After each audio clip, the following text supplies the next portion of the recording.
dia mbola amin'ny fifaliana trano no hafana miaraka amintsika anatin'izao fampahirezana ny foy izao a vavatsika Jehovandriamanitra ray misaotra no mandrakariva izay satria tsy mitsahatra ny miteny ianao mampahery manoro lalana mba hahatonga anay hiala mifitaka ety amin'ity zao tontolo zao ty ary mba hamantatra ny fanahy izay narotsako tamin'ny Pentecoste. Matoky sy mino izay fa nanokatra ny saina mampanahy ny olona tsiraray avy ianao tompo mba ahafantarany marina dia mitenena araka ny fombanao ray io ny anaranao Jesosy. Amen. Faly miarabantsika amin'ny anaran'i Jesosy manonona ny fahasoavana sy ny fiadanan'ny tompo ho amintsika mandrakariva. Resakintsika ny amin'ny fitsanganan'i Jesosy. Pentecoste moa no resahantsika ary mamantatra an'izay le hoe fanahy ny famarinan'izay araka ny nampitaitsika hoe tsy any amin'ilay famantarana akory no entina amantarana ny fanahy fa io fanahy io no manome ny fanomezam-pahasoavana isiny ny famantarana. Fanahy io fanahyn'ny antikristy na io fanahy avy amin'Andriamanitra dia samy mahavita famantarana avokoa. Ka raha famantarana no entina mamaritra ny fanahy ao anaty dia tsy maintsy tafalatsaka ao anatin'ny fitaka isika. Nirotsaka ny fanahy tamin'ny andro Pentecoste dia mampahatsiaro satria tenin'i Jesosy zany hoe rehefa tonga io fanahy famarinana io dia ampahafantatra n'izao tontolo izao ny fahotana. Zay le asany voalohany, zay ny famantarana voalohany dia ny famarinana ary ny fitsarana. Misy famantarana telo ray ngezabe fa nen'olona le zavatra secondaire teny amin'ny teny tsy fantatra manasitra na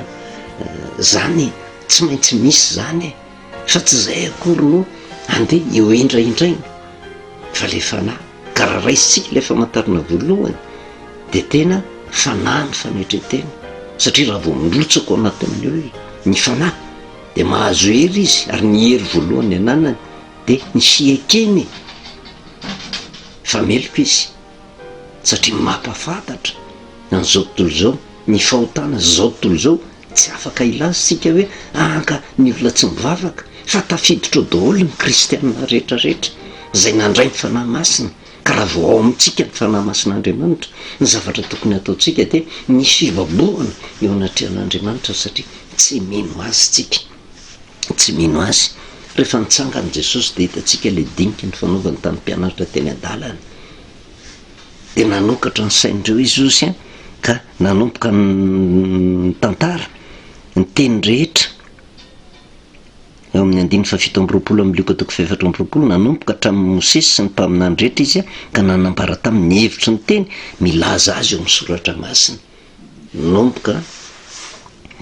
ny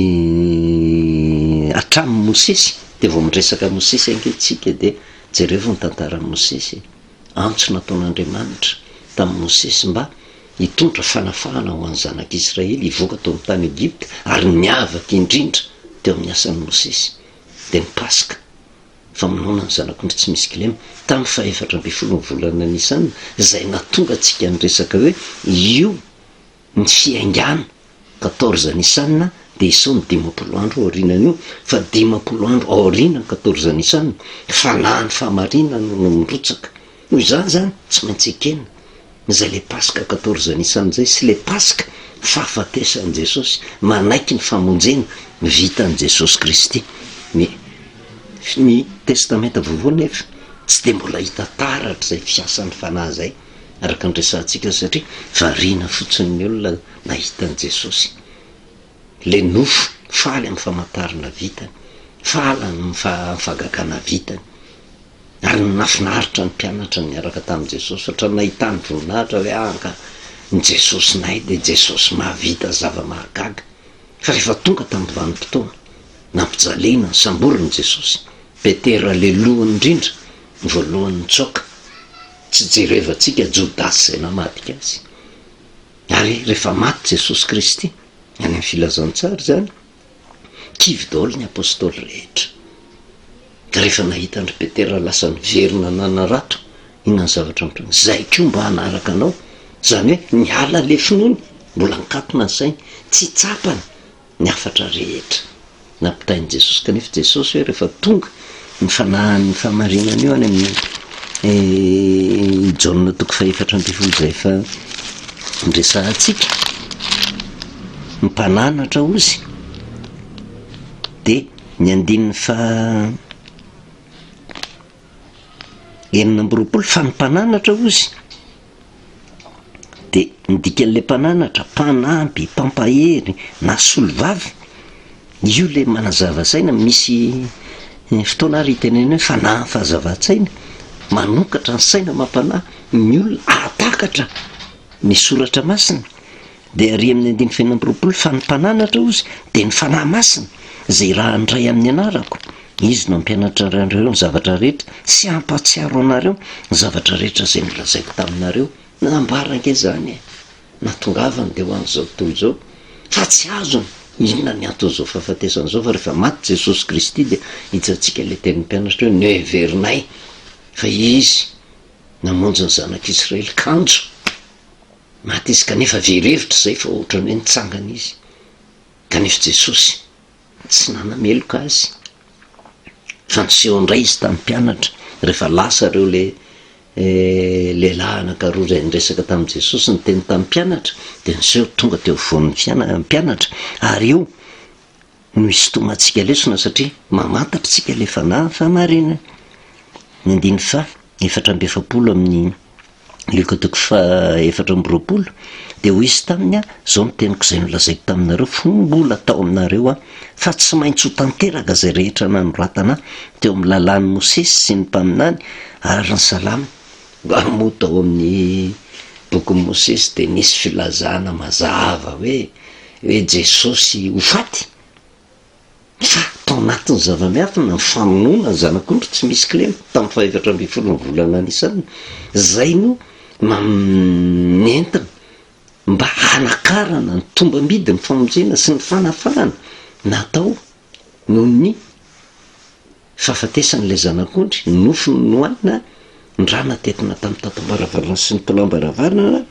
tandinto ny fandraisana fanasan'ny tompo zay baiky nomeny Jesosy milohan'ny hafatesany ihany koa zao no ataovy ho fahatsiarovana ary ny kristianina rehetra de manaiky fa fandraisana fanasan'ny tompo iny finanana ny zanak'ondry tsy misy klemisy ny fanatetiavana ny raha tamin'ny tatam-baravarana sy ny tolam-baravarana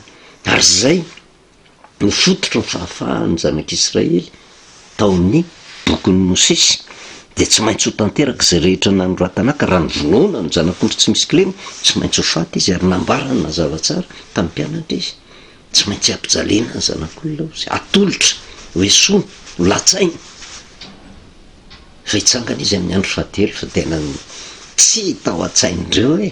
na de nyteny an'izany ary izy vao maty Jesosy kivy de ozy tsy maintsy ho tanteraka ozy zay rehetra nanoratana teo amin'ny lalàn'ny Mosesy sy ny mpaminany ary ny salama de nanokatra ny sain'ireo izy alala ny soratra masina nanokatra ny sain'ireo asan'iza zany manokatra ny sainy zany asan'ny fanahange zany fa mbola ho hitantsika moa satria miresaka tsika le fanahy fahamarinana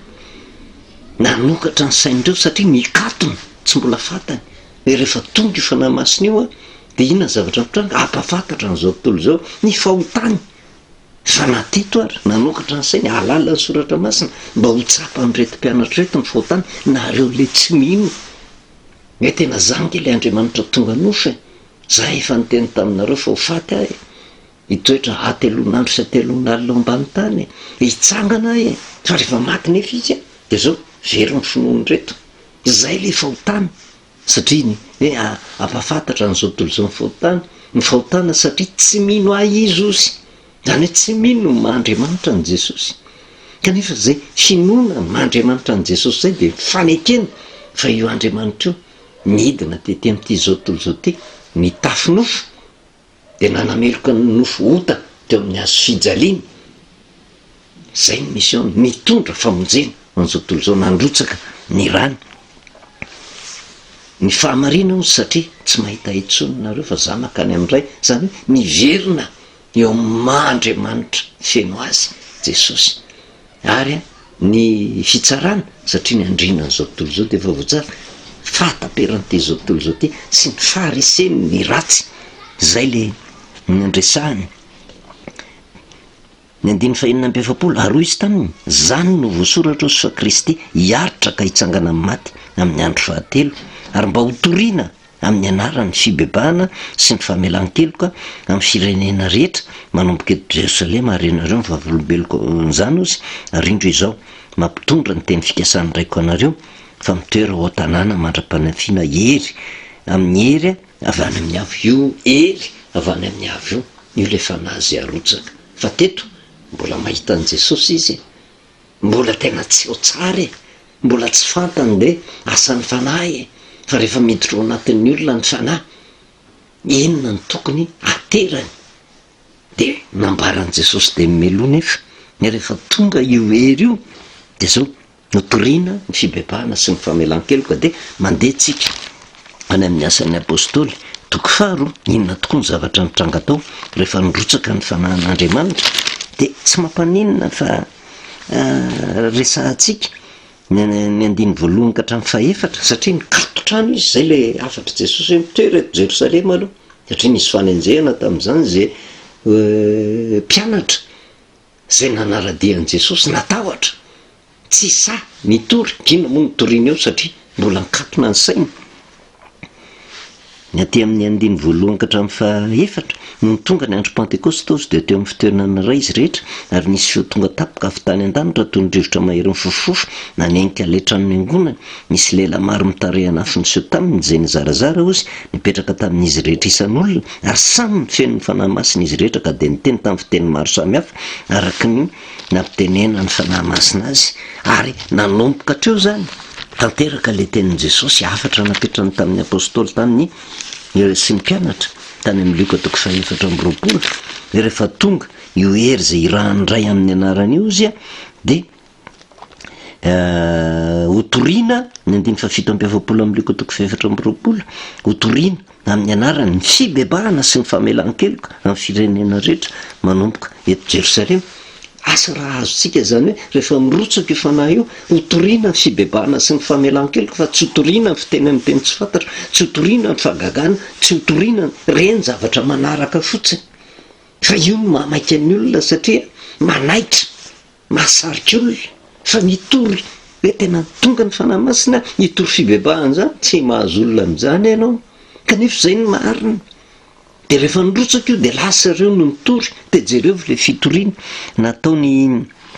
mpianatra satria zay le hoe hotoriana amin'izao tontolo zao nanomboka ny hery ny filazantsara seno ny fanahy masina nanomboka ny sokatra ny saina de inona ny zavatra nataony raisitsika ny 15 amin'ny asan'ny apôstôly toko faharoa mba ahafantarantsika zay le fiasa ny fanahy zay ary nitsanga ny Petera sy ny 12 izy de nanandra-peo izy ka nanao taminy hoe ry lehilahy jiosy zay rehetra monina eto Jerosalema aoko fantatrareo zao ka ianao ny teniko tsy mahamaraky ny hevitrareo tsy akory ireo fa voaora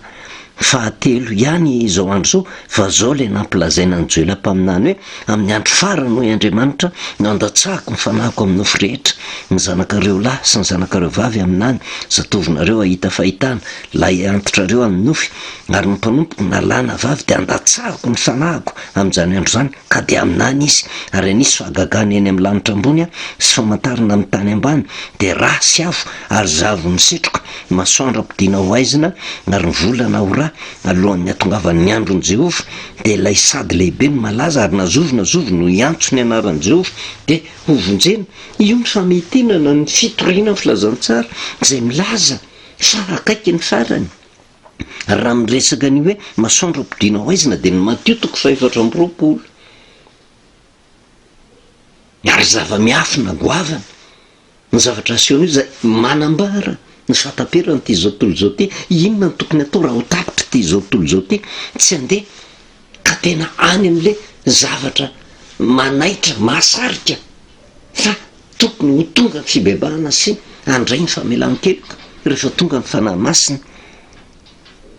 ny 12 ry lehilahy Israely ozy meno zao teny zao Jesosy avy any Nazareta lehilahy nasehon'Andriamanitra teo aminareo tamin'ny asa lehibe sy ny fahagagana ary ny famantarana izay nampanaovan'Andriamanitra azy teo aminareo tahaka ny fantatrareo ihany izy efa natolotra araka ny saina ninina sy ny fahalalana an'Andriamanitra raha teo dia nombonareo sy ny vonoanareo tamin'ny tanan'ny olona tsy tandalana fa Andriamanitra nanangana azy rehefa nanafaka ny fanahintaina ny fahafatesana satria tsy laitra n'izany ho azonina izy fa Davida milaza azy hoe nijery an'i Jehovah teo anatrehako mandrakariva satria eo ankavanako izy mba tsy hangozozo dia izany no nifalian'ny foko sy ny ravoravoan'ny lelako izy no nofokoko hitoetra amin'ny fanantenana fa tsofonao ho any amin'ny fiaina-tsy hitany haiko ary tsy hamela ny iray masonao ho tratry ny loha ianao nampafantatra lalànainy ianao mampifaly ahy indrindra amitavanao rehefa tena jerevana zany dia ny zavatra natao tao tsy hoe fitsarana fa fampibaribariana ny fahadisokevitra reto jiosy tamin'izany vanim-potoana izany satria araka ny fantatritsika tsy nijainkilisy ankeny namono an'i Jesosy fa mipisorona be ireo mpisorona londohan'ny mpisorona tamin'izany vanim-potoana izany mpovavaka mihitsy nameny fovahoaka mba hanombona an'i Jesosy teo amin'ny hazo fijaliana natonga ny fitoriana ny filazantsara rehefa nirotsaka ny fanahy dia nampafantatra an'izao tontolo izao ny fahotany nanomboka tia mpivavaka hoe tena izy nombonareo tamin'ny alalan'ny olona tsy tandalana mba hatsapany fa diso izy satria izy mieritrretin'ny vonoana ilay Andriamanitra tonga mba hitondra famonjena ho an'izao tontolo izao nombony tamin'ny hazo fijaliana no laviny zany. Ny 9:7 rahalahy ozy aoka mba ilaza aminareo marimarina ny amin'ny Davida patriarika fa efa maty izy ka nalevina koa ary ny fasany eto amintsika mandrakandroany ary satria mpaminany izy ka nalala fa Andriamanitra efa nanao fianianana taminy fa izay ateraky ny kibony nipetraka eo ambony seza fiandrianany ko raha nahita raha teo izy dia nilaza ny fitsanganan'i Kristy fa tsy nafoy ho any amin'ny fiaina-tsy izy ozy ary nofony tsy tratry ny loha zany Jesosy zany ozy dia efa natsangan'Andriamanitra vavolombelona zany zahay rehetra ary rehefa nasandratra ny tanakavanan'Andriamanitra izy ozy ary nandray tamin'ndray ny fanahy masina izay nokasainy dia efa nampilatsaka izao hitanareo sy renareo izao izy fa tsy Davida no niakatra tany an-danitra fô izy Jehovah nilaza tamin'ny tompoko hoe mipetraha eo amin'ny tanako ankavanana nampara-panaoko ny fahavalonao ny fitoeran-tongotra ka aoko fantatry ny taranak'Israely rehetra marimarina fa iny Jesosy nombonareo tamin'ny hazo fijaliana iny dia efa nataon'Andriamanitra ho tompo sy Kristy ary raha nandreny zany ny olona ozy dia voatsingona tapony ka nanao tamin'ny Petera sy ny apôstôly namany nanao rahalahy inona nataonay ary Petera tamin'ny mibeba ary eo ka samy atao batisa amin'ny anaran'i Jesosy Kristy ianareo rehetra mba azo famelahana ny elokareo ary ianareo andray ny fanomezana sy dia ny fanahy masina fa ny teny fikasana dia ho anareo sy ny zanakareo ary ho an'izay rehetra lavitra na iza tsony Jehovah Andriamantsika anatona azy izay le asan'ny fanahy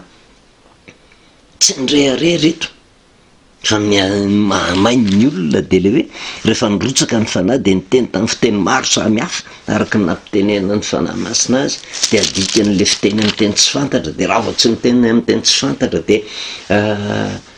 tsy manany fanahy nefa raha mana ny fanahy masin'Andriamanitra dia zao sa mampibebaka ny olona mampafantatra ny olona ny fahotany tsy mitsara ny olona tsy manameloka ny olona mamerina ny olona ho amin'ny laon'ny kosa mba hatsapany ny fahadisoana ho tonga amin'ny fibebahana miditra amin'ny batisa ary io ilay niresahantsika hatramin'ny fiandohan'ny taona fahateraham-baovao raha mibebaka nareo vo azahoana famelana ny elokareo izy andray ny fanahy dia mandray ny fanahy masin'Andriamanitra fa le teny fikasana tsy ho an'ireo ihany ange fa atsika rehetra fa raha irotsaka amintsika ny fanahy inona ny tokony famantarana tokony fantatra mitory ny fahamarinana mamerina maro ho amin'ny laoniny mba ho tonga amin'ny fibebahana tanteraka zay le fanahy fahamarinana ary zay le antony nahatongavan'i Jesosy teto amin'ity zao tontolo izao ity fanahy fampibebahana fanahy famelan-keloka fa tsy ho tanteraka zany raha tsy mahatsapa aloha meloka diso nanota mitady ny famonjena dia mitodika eo amin'i Jesosy manolo tena kanefa zay fanoloran-tenako zay torofoka amin'ny batisa